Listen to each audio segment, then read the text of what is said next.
Oh, God. Well, it's down where it needs to be. That's a win. Hey guys, welcome to Tiny House Customs. I'm Dan.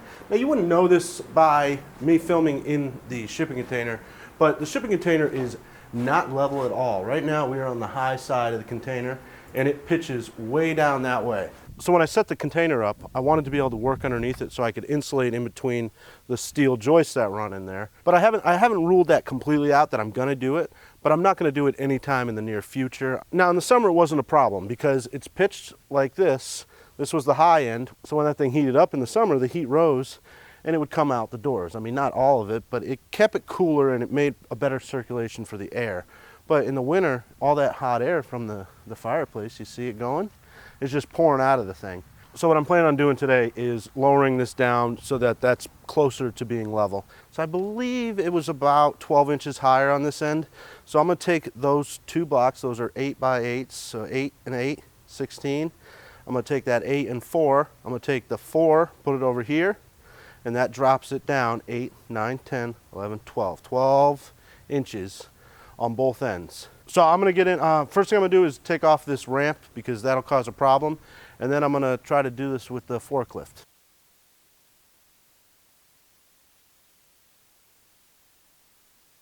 I remember doing construction and one of the guys I worked with, Dwayne, he would always say, he'd always complain about his elbow hurting from swinging a hammer for all the years that he did. He was like, yeah, one day it'll come up and get you. And I was like, yeah, whatever. But sure as shit, I do have some of the worst tendonitis that I could ever imagine. And I was watching a video on Instagram. One of the carpenters I follow on there, framing carpenters, was talking about swinging these new titanium hammers. It's a titanium hammer. It's like super expensive hammer, but lasts you a lifetime. He was saying, you know, with a wood, like a hickory stick hammer, you swing that whole thing, you do the full arm motion, but with a titanium hammer, just use your wrist. Don't bend your elbow, leave your elbow locked in and just use your wrist. And I'm telling you, that little tip has saved me because I've used my hammer since then. It feels much better. I mean, it doesn't swing as much force, but I'm not getting the tendonitis problems that I was before. So tip for you youngins, if you're getting into this horrible trade, don't. That's tip number 1. Tip number 2, don't do drugs. So originally I was gonna lift this and take the blocks out with some jacks, you know, jack it up and then jack it down in like increments and stuff, but I think the tractor might lift it. I'm gonna give it a shot. So I'm just gonna wrap this chain in those two hooks here, hopefully. The lower that boom is on the tractor, the more lifting power. So if I can get that fork of it right here, that's going to be more ideal. So I'm going to just tighten this chain up so that can happen.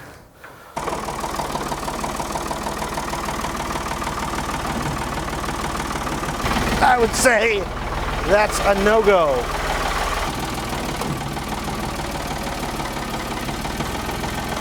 I figured it would be able to pick up like 3,000 pounds. I mean, a bale of hay, what's that weigh? 1,000 pounds? Probably not even, 500 pounds? Damn, I thought this was gonna be easy. Block, block, jack, jack. Uppity, uppity. When you're jacking something up, it's fairly easy. Well, I'm trying to jack it down, and that's a pain in the ass because the ground's gonna sink. Basically, I want this thing all the way up, and then when it maxes out, just to lift it up off the beam about 1/4 of an inch. That way I take the weight off, I can move the blocks out, and then I can lower it down about 1/4 inch above, you know, bottomed out on the jack, and then put blocks in there again, take some blocks out from where the jack is at, and then repeat it until it slowly brings it down.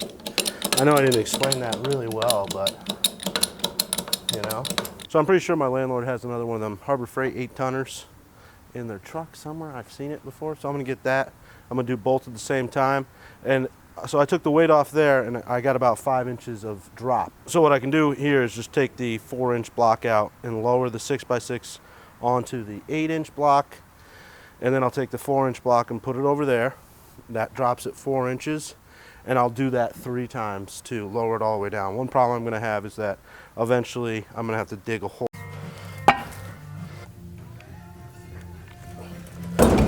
Holy shit! Almost there, okay. If I ever buy one of these again, I'm getting the pneumatic one. Just so you know, I'm not putting my fingers under any pinch points. Maybe for a second here and there, you know, I'll be watching and I'll be like, oh, I did it there.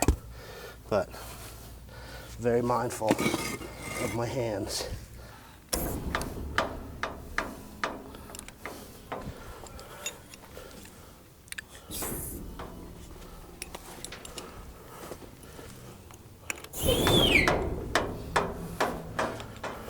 Look, you can just jump in there now. Amazing. 1/8 inch and 4 feet. It's 40 feet to divide. 40 by 4 is 10. 10/8 is 1.25 inches. 1.25 inches more down.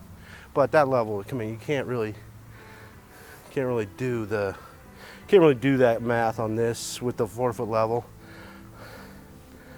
I mean, it already feels better when you're walking around in that thing. But I'm gonna bring it down 4 more inches so it's dropped. That way, it's pitched this way. I keep having water issues. Water does come in this door because I kind of leave it open all the time. So if I pitch it down, no more water back there. Much better. But this last one's gonna be the toughest one. Keep going. All right, stop. So we can get more push. Okay, go ahead. Okay, you gotta stand back now. This is the dangerous part. Okay. Oh, God.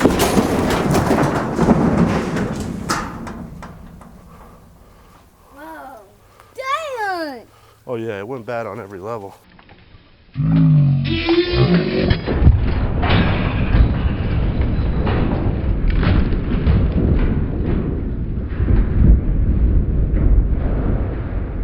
Well, And it's down where it needs to be. That's a win. What else happened in here? Oh, my drink! On a scale of 1 to 10 being very successful, I mean, it was a 10. You can't say it was not a 10. I was successful. Can you imagine if it fell and tipped and hit my house? Oh my God, that corner right there, if it fell off the back. It did, luckily it pivoted on the back. It didn't push the posts over on the back, so success. I mean, the only catastrophe was the gallon of bar and chain oil fell and made that nice little oil ring I got going there.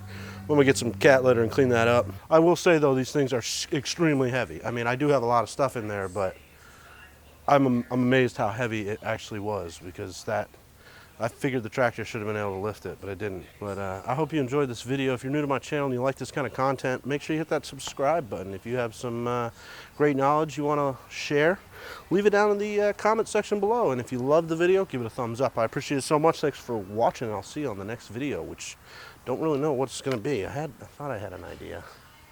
Can't remember.